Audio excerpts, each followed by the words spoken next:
screaming from the stands. Pure coys, everybody raise your hands. Pure coys, pure coys, pure coys. Yes, welcome to Pure Coys. I'm Nige. Thank you so much for coming to my channel. As always, please like, please subscribe. It really does mean the world. I'm chasing down 400. If I can get to that by the end of the month, that would be amazing. Tottenham 4, Aston Villa 1. Wow. What a fantastic second half performance by Spurs. Let's get into it. Tottenham, you know what? It didn't start great in the first half. Maddison was left out of the side, which I was shocked at. You know what? Turns out to be a great decision now, but at the time, I was scratching my head thinking, why Maddison? Spurs first half started sloppy, didn't really get in the game, lots of possession, didn't really do anything with it. I thought Villa defended really well, kept it really tight, low block, and just caught Spurs on the transition a few times, to be honest. I thought Watkins should have scored when he should have chucked himself at a ball. He didn't. We got away with one. Anana hit a post from a set piece.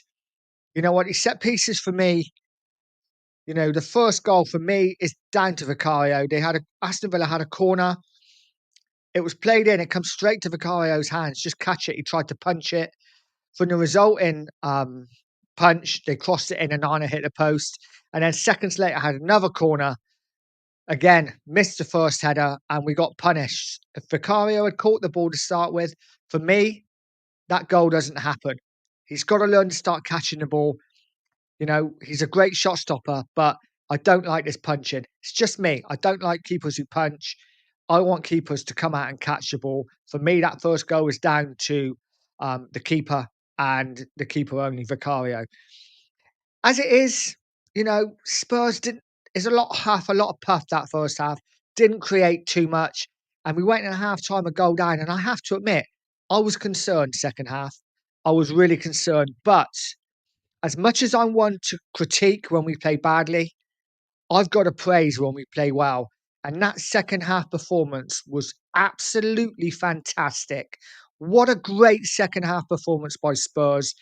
I thought Maddison would come on second half. He didn't. And started with the same team. You know what? They come out in the block sharper, looking more lively, and they got the goal quite soon.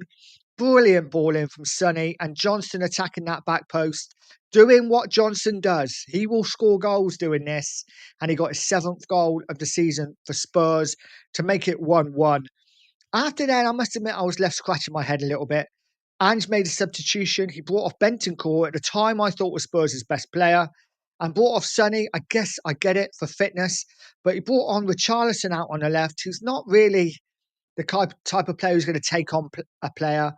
And, it just kind of stunted us a little bit. It stopped our attacking flow. Brought on Basuma. I thought Basuma did really well second half, to be fair. And for 10 minutes, Spurs took a little while to get back into the groove again. But they did. Again, good work from Sarr. Played it into Johnson. Great touch. Not sure if it was meant for Kulu. But Kulu with a brilliant little reverse ball. And Solanke in one-on-one with the keeper. You know what? For a striker who hasn't scored many goals for Spurs, what an amazing finish. Just dinked it over the keeper to put Spurs 2-1 up. A sign of a player with confidence, that is. And as much as we want to say, Solanke, listen, I was the first one absolutely berating him at half-time. You're not getting in the box. You're not doing anything. For all your hard work, you're doing nothing. You're here to score goals. Well, hey, second half, he shut me straight up.